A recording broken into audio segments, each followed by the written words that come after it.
Limpio. ¿Me escuchas? Bueno, sí. Ya, Efraín, Está grabando. Está grabando. Estoy usando ahí el teléfono, pero está sin conexión. No tengo unos 15, 20 minutos de batería, pero me da miedo de conectarlo y que se pierda el audio. Okay. Voy a probar, ¿ya? Voy a probar a ver si es que pasa nada, si no lo vuelvo a desconectar. Ya. ¿Me escuchas bien ahí? Estamos grabando ya. Sí. Okay. Voy a presentar la entrevista. ¿Me escuchas? Sí, te escucho. Ok.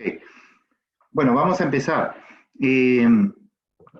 Bueno, continuando con la serie de entrevistas y cuyo objetivo es poder dar a conocer diferentes aspectos de esta infección y con el punto de vista de diferentes especialidades y especialistas.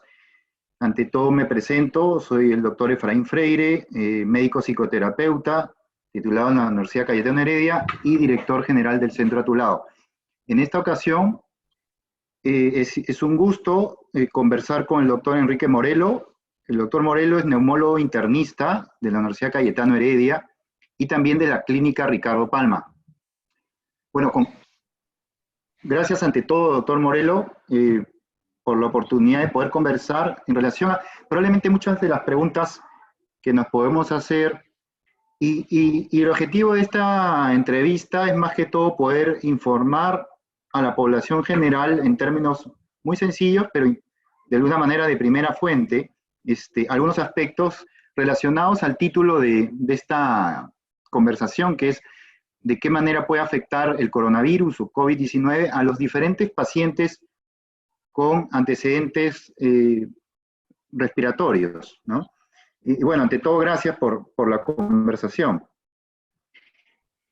Efraín, muchas gracias por la invitación, ¿no? Es un gusto poder responder las consultas, inquietudes para tratar de mantener informada a la población general y poder tomar medidas adecuadas y información adecuada para las personas en general, ¿no?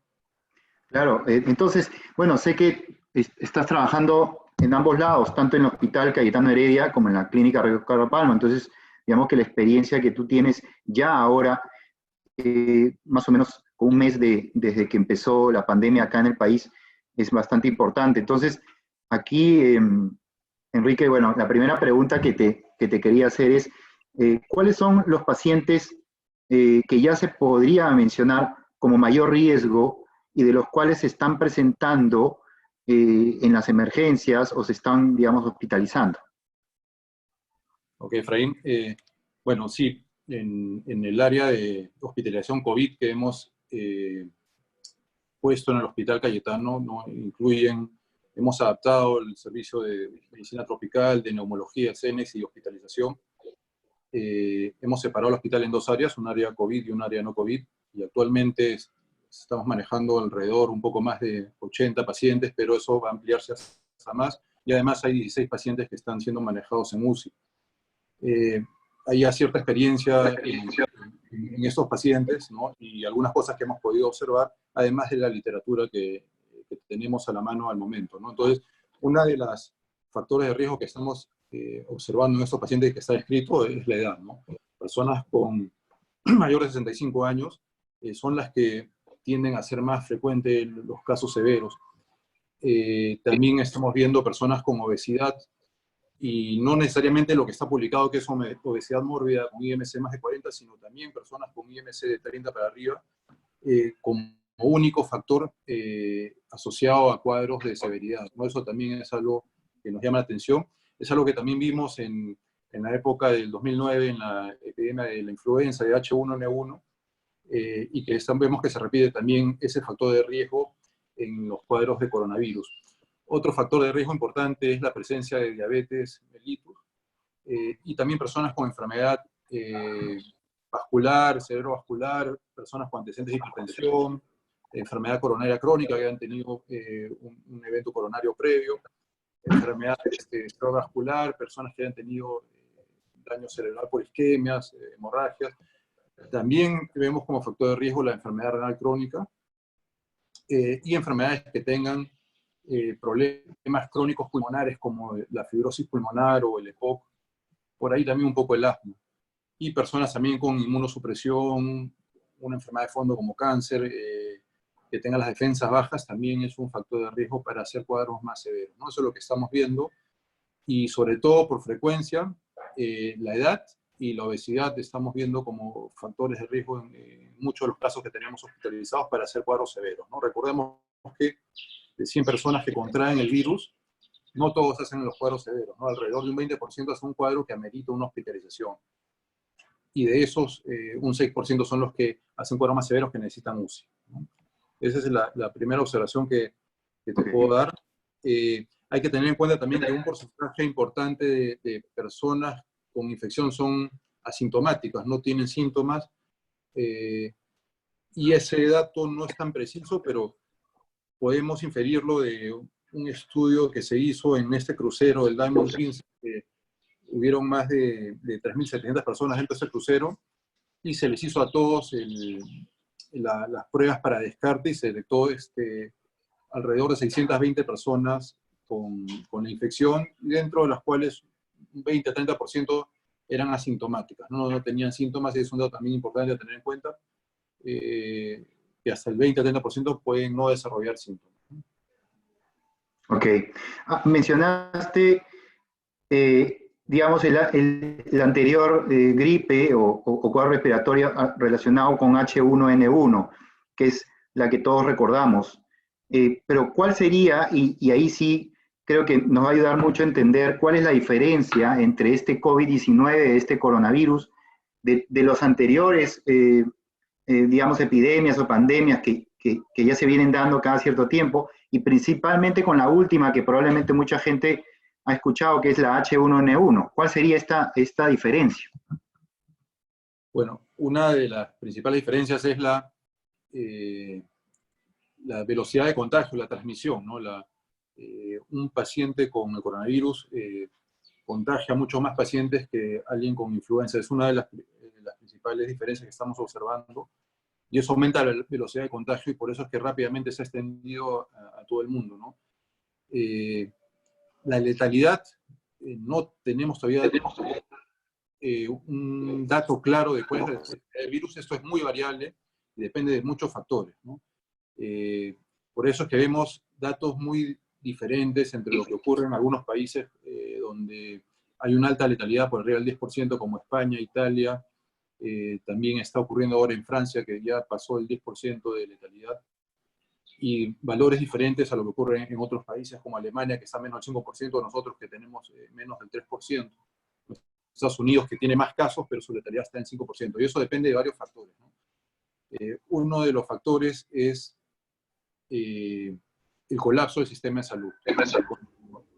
Los pacientes que hacen los cuadros severos y necesitan oxígeno y necesitan después UCI, ventiladores, y ya el sistema no cuenta con esos servicios, obviamente la letalidad empieza a dispararse, se triplica, cuadruplica, y es lo que vimos que ha pasado en España y en Italia, ¿no? Al inicio con una letalidad similar, y conforme se fue extendiendo la enfermedad, empezó a subir la letalidad por arriba del 10%, se triplicó, cuadriplicó por la falta de accesos a soporte de oxigenatorio y UCI, ventilación.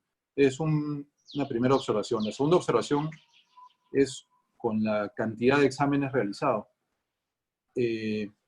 Cuando hay muchos casos, tenemos sistemas de salud colapsados, los exámenes se empiezan a realizar a los cuadros más severos, los cuadros que se van a hospitalizar, como ocurrió al principio con nosotros.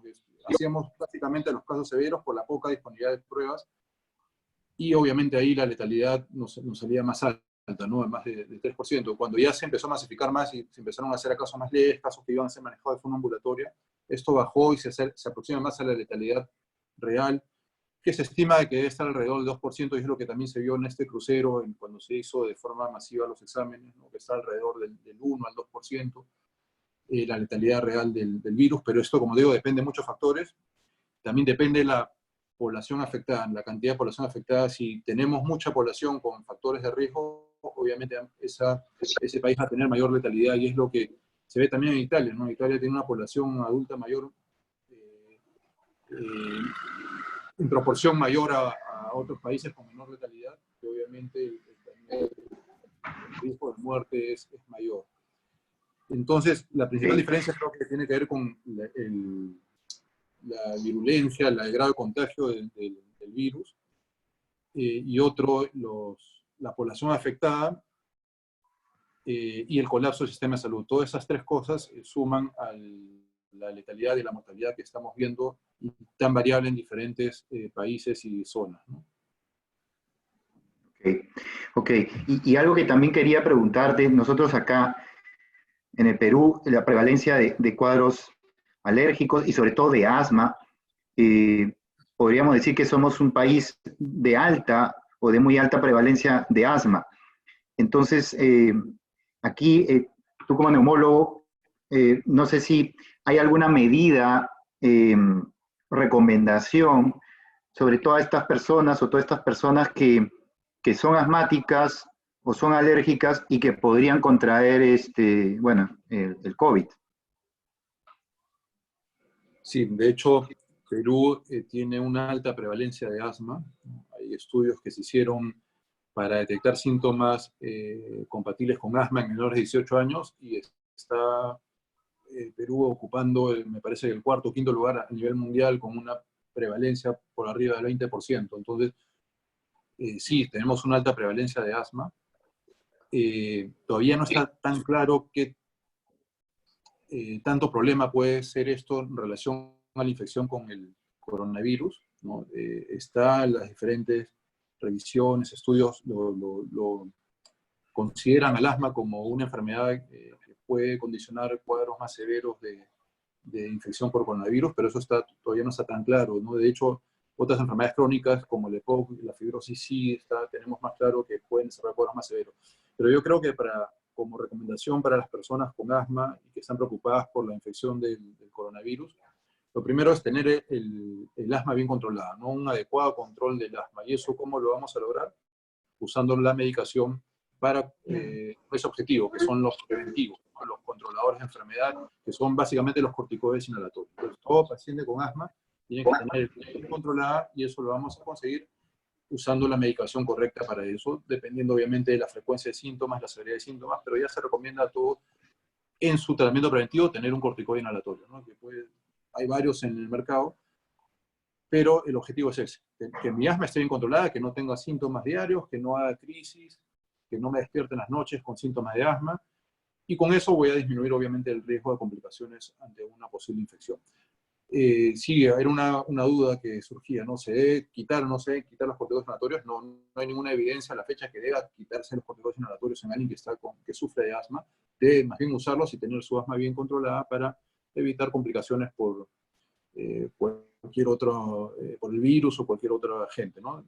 No recomiendo suspender corticoides inhalatorios ni medicación de control del asma.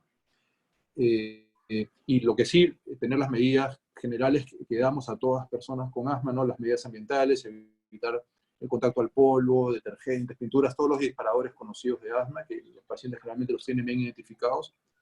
Ahora, como es recomendable la desinfección de los alimentos, ¿no? Cuando uno viene de hacer las compras, usa mucho lejía o soluciones con lejía, eso también puede ser un desencadenante disparador en muchas personas. Me consultan eso con frecuencia, que han empeorado los síntomas porque están usando más lejía, entonces también protegerse para no inhalar y que esto dispare los síntomas de asma, ¿no? Esas son las recomendaciones generales. Y lo principal es tener adecuado control de asma, que el asma no me esté generando ningún tipo de limitación en mis actividades diarias, ni síntomas diurnos ni nocturnos, ¿no? Con el uso adecuado de los inhaladores. Ok, está clarísimo y buen punto, y creo que es muy importante el tema de, entonces, mantener el tratamiento habitual en aquellos pacientes con antecedentes de asma. Y la otra pregunta que también quería hacerte es, se ha hablado mucho de que la forma de ingreso de este coronavirus es, bueno, a través de la vía aérea, pero se queda algunos días en la parte superior, en la vía respiratoria superior, y de ahí, recién, digamos, desciende hacia la parte del pulmón. ¿Podrías aquí, Enrique, explicarnos cómo es este mecanismo digamos, de contagio y cómo es que el virus va, digamos, invadiendo las vías respiratorias? Ok, Efraín. Claro, primero hay que tener una idea de cómo es que podemos contagiarnos con el virus para tomar las medidas adecuadas, ¿no? El virus entra principalmente por las mucosas, básicamente por las mucosas, ¿no? Por los ojos, nariz y boca. Y el virus puede permanecer, como tú has mencionado, en las superficies, dependiendo de qué tipo de superficies, por largas horas. Entonces, hay que tener cuidado cuando salimos de casa y vamos a hacer las compras y estamos tocando las cosas, alimentos, las puertas, los ascensores, los botones, porque pueden estar contaminados por el virus y no sabemos. Entonces, es recomendable llevar alcohol gel, hacer limpieza continua de manos, lavarnos con agua y jabón, por lo menos durante 20 segundos, salir siempre con mascarillas, evitar estar tocándonos las mascarillas, porque muchas veces la gente que no está acostumbrada a usarlas, se acomoda, las toca, lleva después las manos a los ojos y ahí es donde se contamina, ¿no? Entonces, tener en cuenta que el virus puede estar en las superficies, sobre todo en zonas donde hay mucho tránsito de personas, en los supermercados, y eso puede ser un medio de contagio. El virus lo ingresa a nuestro cuerpo a través de el contacto con superficies contaminadas o la inhalación de microgotas que pueden estar suspendidas en el aire cuando hemos estado cerca a personas con el virus, ¿no? A veces las personas pueden tener el virus y estar asintomáticas y contagiar o tener síntomas, no lo sabemos. Entonces hay que tomar esas medidas. Para eso es el uso de mascarillas, no tiene que ser al 95, para el público general basta con las mascarillas quirúrgicas. Eso va a proteger, si es que nosotros tenemos el virus y no lo sabemos, de contagiar a alguien, ya a la vez protegernos a nosotros sobre posibles contagios. Entonces, lavado frecuente de manos, uso de alcohol gel, uso de desinfectantes para nuestras compras, y el uso de mascarillas nos van a proteger de contraer esta infección. Y como tú bien has dicho, ingresa por las mucosas de la vía aérea superior, nariz, boca y ojos. Después viene un periodo de incubación que es variable entre 2 a 7 días, a veces un poco más, y aparecen los primeros síntomas que puede ser debutar con dolor de garganta, un poco de congestión, malestar, tos seca generalmente. En algunos pacientes puede debutar incluso con molestias intestinales, con diarreas, y después de unos días aparecen las complicaciones respiratorias bajas, ¿no? Los cuadros ya más severos de dificultad respiratorias asociados a neumonía, que suele aparecer a partir del día 6 o 7, y los cuadros más severos en el día 8 para arriba. Entonces, como recomendación, las que hemos dicho para evitar el contagio, y como signos de alarma para tenerlos en cuenta y estar atentos, es la dificultad respiratoria. Pero es cierto también que este virus a veces hay una poca percepción a la falta de aire, a la disnea. Entonces, otro dato que nos puede ayudar es la presencia de fiebre, ¿no? Cuando tenemos fiebre y esta fiebre está durando más de 3, 4 días, generalmente esos pacientes tienden a no ir tan bien, y es recomendable, si ya uno tiene una fiebre persistente, buscar ayuda, ¿no? Para ser evaluados por un médico, descartar un posible cuadro de severidad de la infección, ¿no? Ok, y bueno, finalmente, y para hacer, acá en el Perú, bueno, prácticamente muchos de los peruanos han sido vacunados con la vacuna, digamos, de la tuberculosis, que es la llamada BCG. Por ahí salieron algunos artículos de investigación iniciales que, que se mencionaba como que esta vacuna o las personas vacunadas contra la tuberculosis podrían tener un efecto, llámese protector. Tú como especialista, de alguna manera, ¿cuál es tu opinión? ¿Qué es lo que se está diciendo? Si es que esto es ya descartado o todavía aún no se sabe. ¿Cuál sería, digamos, tu opinión con respecto a esto? Ok. Sí, es cierto, como es un virus relativamente nuevo, tenemos menos de 3, 4 meses de experiencia con pacientes infectados y están saliendo estudios y continuamente hay nueva data, y nuevas teorías y nuevas hipótesis. Hay este estudio que encontró una asociación. Ojo que asociación no quiere decir causalidad, ¿no? No es que sea 100% cierto eso, pero sí se ha visto una asociación entre las personas que han recibido, los países que han tenido vacunación masiva con la BCG, con una aparente menor severidad de los casos, pero esto no está claro.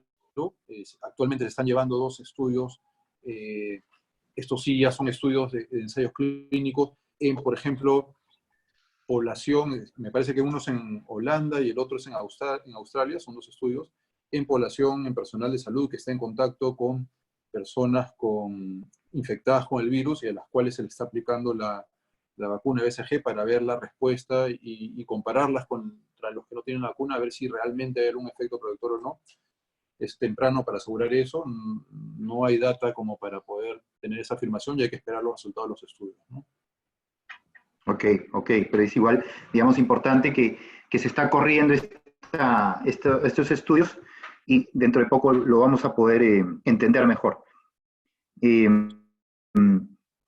Gracias, Enrique. En verdad, creo que ha sido de gran ayuda lo que tú has mencionado como neumólogo y sobre todo porque estás viendo los casos actualmente de COVID-19 en diferentes poblaciones del Perú. Entonces, nuevamente agradecerte por tu tiempo y nada más. Efraín, muchas gracias por la oportunidad y hasta una nueva. Nos vemos. Saludos.